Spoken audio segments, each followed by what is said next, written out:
Hola a todos, que Dios los bendiga, los saludo con la paz del Señor. Estamos aquí para un nuevo estudio bíblico y en esta ocasión vamos a continuar con el Sermón del Monte. Hoy vamos a ver la parte número 2, ¿sí?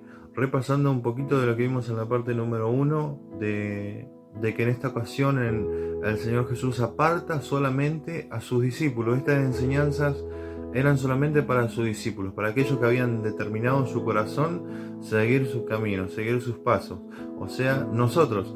Así que vamos a ver que a pesar de que el Señor Jesús les enseñó a ellos de cómo eran considerados delante de los ojos de Dios y las contradicciones que iban a tener aquí en la tierra, en este estudio vamos a ver cuál era el rol, cuál es el rol de nosotros como iglesia, cuál era el rol que el Señor Jesús le estaba demandando, que ellos debían tomar, que ellos debían ejercer en medio de una sociedad que estaba corrompida por el pecado y estaba distorsionada por la religión, ¿sí? Y hoy para eso vamos a ir a la Biblia. Quiero que me acompañe al libro de San Mateo, capítulo 5, verso 13, que declara la palabra lo siguiente: Vosotros sois la sal de la tierra, pero si la sal se desvaneciere, ¿con qué será salada? No sirve más para nada, sino para ser echada fuera y hollada por los hombres. Vosotros sois la luz del mundo. Una ciudad asentada sobre un monte no se puede esconder, ni se enciende una luz y se pone debajo de un almud, sino sobre el candelero, y alumbra a todos los que están en casa. Así alumbre vuestra luz delante de los hombres, para que vean vuestras buenas obras y glorifiquen a vuestro Padre que está en los cielos. Amén. Podemos ver en estos versículos cuál era el rol que el Señor Jesús le estaba declarando a sus discípulos que debían tener en medio del mundo, en medio de la sociedad, en medio de aquellas personas que no conocían a Dios, que estaban alejadas, apartadas del conocimiento de la verdad, ¿sí? Y este rol es lo que veíamos recién, es ser sal y ser luz del mundo. Amén. Y para eso vamos a ver cuál era el propósito de ser sal y cuál es el propósito de ser luz, ¿sí? El propósito de ser sal es porque el mundo está en permanente descomposición y necesita sal para ser conservado, para ser preservado. Saben que la sal en el tiempo antiguo, yo creo que muchos lo han visto quizás en la escuela, se usaba para hacer que se conserve la carne.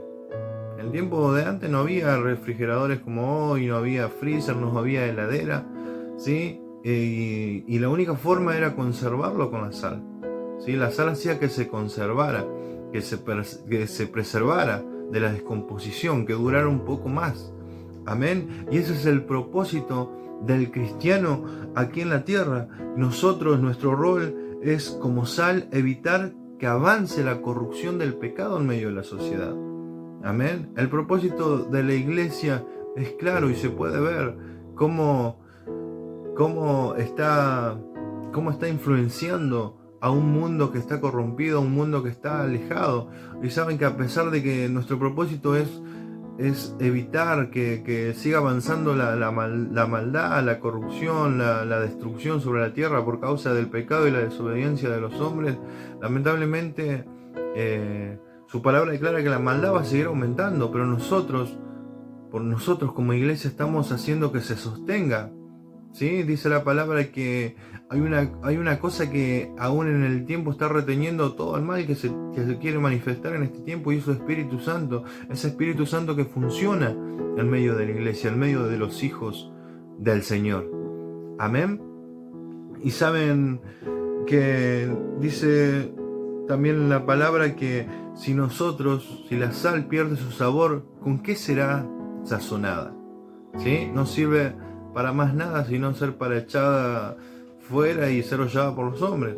Saben que en el tiempo antiguo la sal no sufría todo este proceso de purificación que vemos hoy. Hoy usted tranquilamente y yo podemos ir a un supermercado, a un almacén y conseguir ya la sal envasada, purificada. Pero en el tiempo de antes no se podía conseguir, no era fácil el proceso, ¿sí? Y en muchas ocasiones la sal estaba contaminada con la tierra. ¿sí? No se extraía de una manera correcta muchas veces la sal, ¿sí? Y lamentablemente esa sal contaminada no servía para nada. Por eso dice el ejemplo, dice ser echada a la tierra y ser pisoteada, porque quedaba en la tierra ahí, la pisaban, la pisoteaban. Y la iglesia y los cristianos y los discípulos del Señor que pierden, ¿sí? Que perdemos, si perdemos esa capacidad de poder salar, de poder conservar la tierra, de poder manifestar la presencia de Dios a través de nuestras vidas, lamentablemente no servimos para más nada, sino, como dice la palabra, para ser echados fuera y pisoteados por los hombres. Amén. Y también declara la palabra que el propósito y nuestro rol es ser luz, ¿sí? Ser luz en un mundo, ¿sí?, que hoy se encuentra en la oscuridad. Y el mundo necesita esa luz, porque el mundo es un lugar oscuro. Y esa luz está en nosotros, está en los hijos de Dios. Amén. Debemos ser luz para que la humanidad conozca la verdad, que hoy por su ignorancia les está encubierta. Y estamos hablando de ignorancia, de que ellos ignoran a Dios, no pueden ver a Dios. Decía Pablo que tienen vendas en sus ojos que les impide poder acercarse a Dios, poder conocer. Su ignorancia, el pecado ha generado tanta ignorancia en el conocimiento del hombre, en el entendimiento del hombre, que le cuesta entender que existe un Dios, que le cuesta conocer cuál es la voluntad del Padre, que le cuesta aceptarla, ¿sí? Y nosotros, como hijos de Dios, debemos de manifestar esa luz, ¿sí? Debemos de manifestar lo que sabemos. ¿De qué manera? Amén. ¿De qué manera? Predicando. A través de la predicación. Nosotros sabemos bien claro que la predicación es una de las maneras mayores de manifestar esta verdad, esta luz que el mundo necesita, y también a través de nuestro testimonio, ¿sí? Por eso no podemos esconder la verdad que sabemos y la verdad que somos, porque nosotros debemos manifestar lo que decimos. Nosotros debemos, si le hablamos a un mundo que hoy se encuentra en oscuridad, le queremos hablar de vivir en rectitud, le queremos hablar de vivir una transformación, una nueva vida, nosotros debemos de experimentar y mostrarle y enseñarle a través de nuestras vidas que nosotros estamos viviendo esa rectitud, estamos viviendo esa transformación, estamos viviendo ese cambio de vida. Y eso es no esconder la luz. Eso es poner la luz en el candelero para que nuestras buenas obras, dice, ¿sí?, nuestras buenas obras puedan hacer que ellos glorifiquen a Dios y conozcan que hay un Dios todopoderoso que es real, ¿sí?, que se está manifestando a través de nuestras vidas. Amén. Y ese es el rol fundamental de la iglesia, ese es el rol fundamental de nosotros, los cristianos, ¿sí?, de ser sal, de conservar a este mundo que se está perdiendo, que se está pudriendo, y de ser luz a un mundo que se encuentra completamente en oscuridad. Nosotros, como iglesia, un pequeño remanente, tenemos esa demanda de parte de Dios, esa función que cumplir y ejercer en este tiempo. Amén. Gloria a Dios. También declara el Señor en estas enseñanzas que le hacía a sus discípulos del rol que debían ejercer, ¿sí? Él les enseñaba que, dice Mateo capítulo 5, verso 17, no penséis que he venido para abrogar la ley o los profetas. No he venido para abrogar, sino para cumplir, ¿sí? El Señor Jesús cumplió la ley y los profetas al poner por obra toda la palabra, completa y perfectamente, sin dejar ni una jota ni una tilde fuera.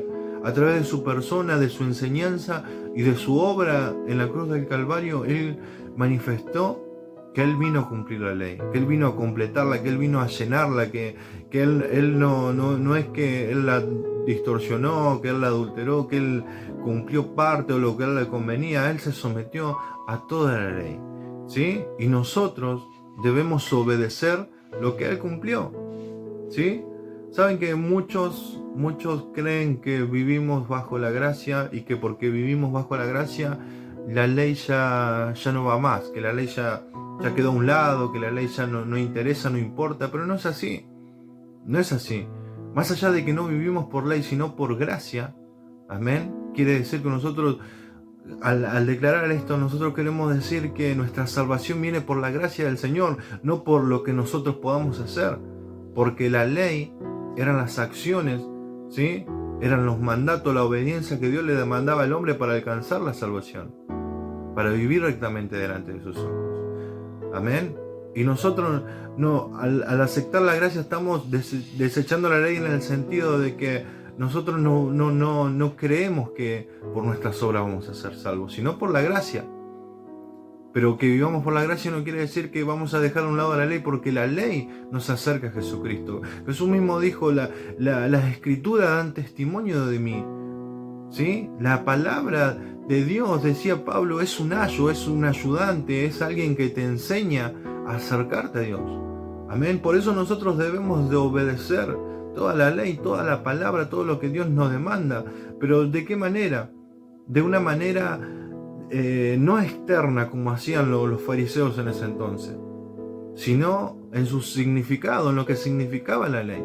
Saben que por tener esta mala interpretación, los fariseos adulteraban la palabra para ellos, hacían un evangelio, como podemos ver hoy lamentablemente, un evangelio light, donde cada uno acomoda la palabra para lo que le conviene o para lo que le sirve, ¿sí? Y eso hacían los fariseos.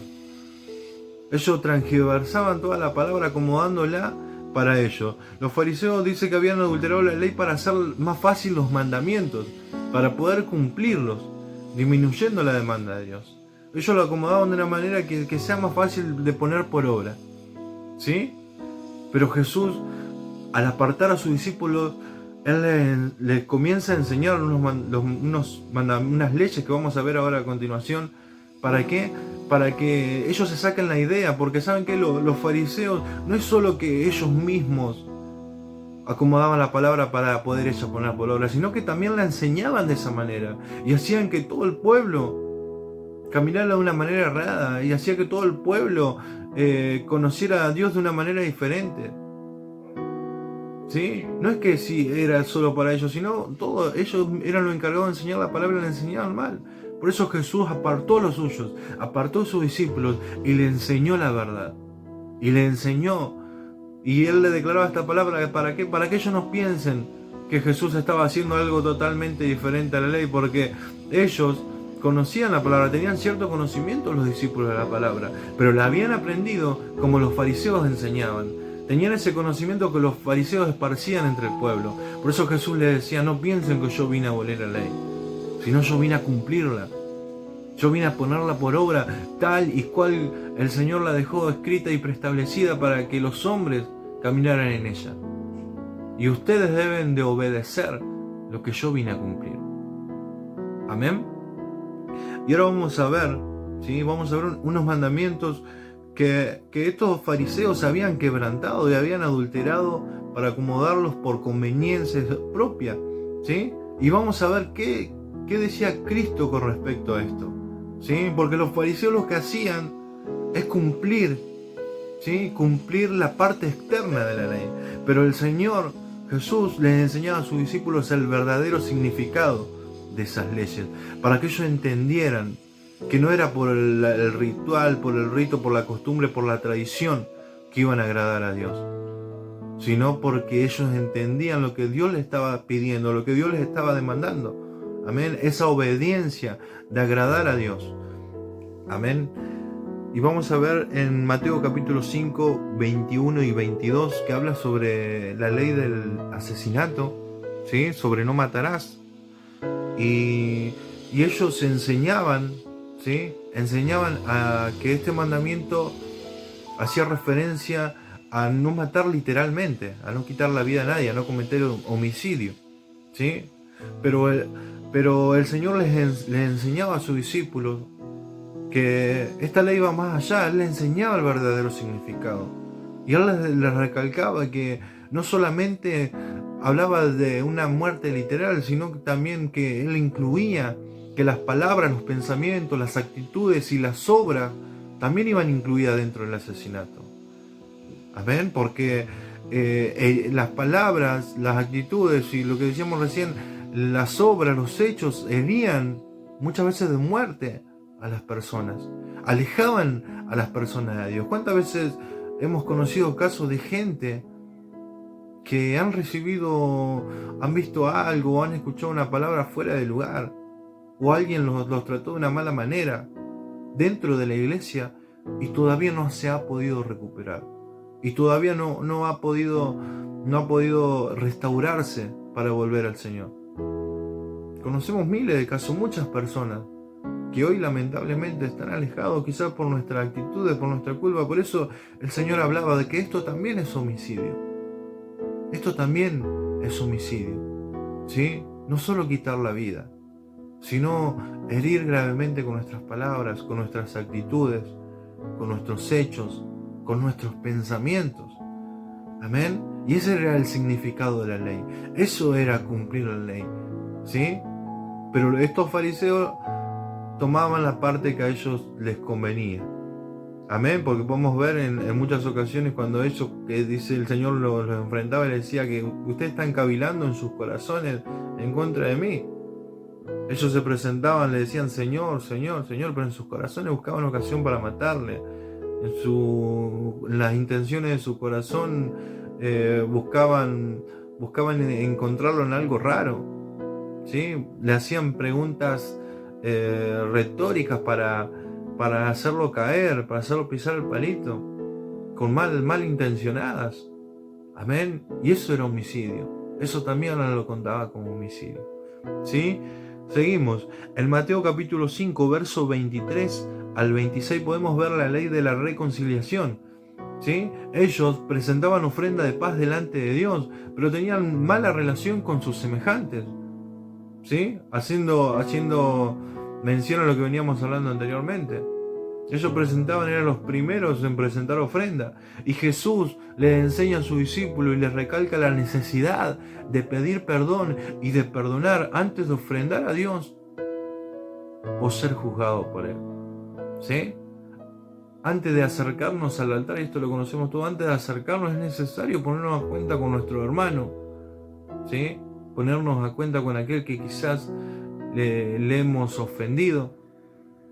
Antes de ser presentados delante del juez, antes de que Dios nos juzgue por no arrepentirnos, por no pedir perdón, y decir, no, yo no voy a pedir perdón.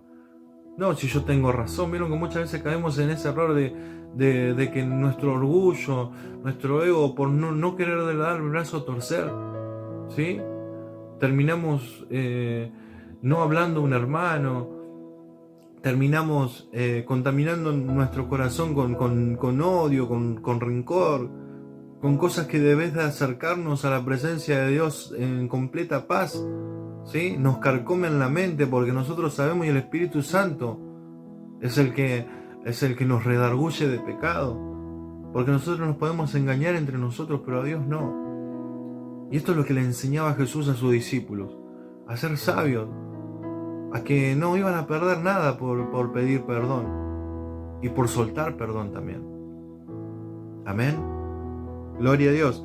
También habla el Señor, ¿sí? Podemos verlo en capítulo 5, verso 27 al 30. Habla de la ley del adulterio, ¿sí? Saben que ellos, ¿sí? Llamaban adulterio a no acostarse con otra mujer que no sea la suya, la propia, pero en su corazón codiciaban a otras mujeres, ¿sí? Por eso Jesús declara y afirma que no solo el acto se consideraba adulterio, sino también el pensarlo y el desearlo, porque Él conocía los corazones de estos varones, de estos fariseos, ¿sí? Que venían a alivianar la ley, venían a alivianar la palabra de Dios para su conveniencia. Pero el Señor les enseñaba claramente a sus discípulos, le decían, miren, no se dejen de engañar. No es solo el acto, sino el pensamiento, sino el deseo de su corazón, por más que no lo hayan concretado, ¿sí? Porque ese era el significado de la ley, ese era el significado de lo que Dios demandaba, la obediencia, no solo con nuestros hechos, sino con todo nuestro ser, con todo nuestro interior. Por eso le decía al Señor, amarás a tu Dios con todo tu corazón, con toda tu mente y con toda tu alma, con nuestro interior. Desde nuestro interior tiene que nacer esa obediencia genuina hacia el Señor. Amén, que el Señor nos ayude. ¿sí? Habla también en el capítulo 5, verso 31 y 32 de la ley del divorcio, ¿sí? ¿Y saben qué? Los fariseos utilizaban cualquier motivo para divorciarse de la mujer. Cualquier motivo era aceptable para ellos para divorciarse, ¿sí? ¿Por qué? Porque deseaban a otra mujer, porque se querían separar y estar con otra persona, ¿sí? Ellos, lamentablemente, cualquier pequeñez, quizás no le cocinaban bien, quizás no le gustaba cómo se levantó peinado, buscaban cualquier cosa porque la mujer en ese tiempo no tenía voz, no tenía quien la defienda, no tenía quien la respalde. Lo que decía el varón era la verdad y nadie podía contradecirlo. Y estos varones fariseos, cualquier motivo mínimo y leve, lo usaban para ocasión, ¿sí? Y como motivo de divorcio. ¿Para qué? Para concretar su deseo. Quizás habían enamorado de otra en el templo y usaban esas excusas para separarse y volverse, para divorciarse y volverse a casar, ¿sí? Pero el Señor Jesús, ¿sí?, declara y afirma que el único motivo de divorcio debe ser por infidelidad. Amén. Saben que Dios fue quien instituyó la familia. Y nosotros podemos encontrar a través de este claro ejemplo que el Señor nos deja, que deja un solo motivo para divorciarse, pero deja muchísimas pautas, muchísimas enseñanzas, muchísimos consejos. ¿Para qué? Para no divorciarse. Porque Dios ama la familia, porque Dios fue el que creó el matrimonio, porque Dios siempre busca la restauración del hogar, del matrimonio, de la casa. Amén. Y nosotros como cristianos debemos de no buscar tantas excusas para separarnos, no, porque me cansé, ya me estoy harto. No, buscar el consejo de Dios, que son muchísimos más, que podemos encontrar en la palabra. ¿Para qué? Para que nuestro matrimonio funcione, para que se eliminen las asperezas, para que aprendamos a perdonarnos, a amarnos cada día más, ¿sí? Lo podemos ver, y Jesús fue un claro ejemplo, ¿sí? Condenando a los fariseos que siempre buscaban excusas para divorciarse, pero en cambio Jesús ponía una sola y enseña a través de toda la palabra. Lo vamos a ver más adelante en otros estudios quizás, de qué manera Él aconseja y enseña de cómo Dios ama a la familia, cómo Dios busca la manera de que siempre sea restaurada, de que siempre sea consolidada a través de la palabra, porque fue Él lo primero que instituyó a lo largo de toda la historia, ¿sí? A lo largo de toda la historia de la vida, lo primero que Dios instituyó para los hombres fue el matrimonio. Amén. Seguimos. Capítulo 5, verso 33 al 37, habla de la ley de los juramentos, ¿sí? Y los fariseos, y algo que le recriminaba al Señor es que ellos eran hipócritas. ¿Saben por qué? Porque juraban por cosas sagradas o personas superiores a ellos para que la gente le crea. ¿Saben que para que la gente le crea ellos prometían por alguien más? O prometían por el templo, prometían por Jerusalén, o prometían por el cielo. Hacían promesas y para que la gente le crea, metían a alguien de garantía, a alguien en el medio. Pero el Señor nos llama y llamaba a sus discípulos, nos llama hoy a nosotros a ser personas de palabra, ¿sí? Comprometidos con lo que decimos, que nuestro sí sea sí y nuestro no sea no. Le decía el Señor a sus discípulos: ustedes no tienen que hacer promesas ni jurar por nadie. Tienen que ser personas, tenemos que ser personas que honremos nuestra palabra. Que cuando digamos algo nadie dude, diga: no, este es mentira, este qué va a decir, qué va a hacer. Qué feo cuando ya nadie nos cree, ya cuando ni nuestra familia nos cree. Qué feo que podamos ser de palabra, que podamos cuidar, honrar nuestra palabra. Amén. Gloria a Dios. Seguimos. Capítulo 5, verso 38 y al verso 42, ¿sí? La ley de la no resistencia. Amén. Si usted lo puede leer ahí en la Biblia, ¿sí? Saben que este era un mandamiento, ojo por ojo y diente por diente, era un mandamiento que Dios había dado a los jueces, a los ancianos que eran los encargados de emitir juicios sobre el pueblo, sobre las situaciones que acontecían. ¿Sí? Ellos enseñaban que al decir ojo por ojo y diente por diente, Dios les daba la pauta de que la pena máxima que ellos podían recibir tenía que ser igual al daño que habían causado a alguien.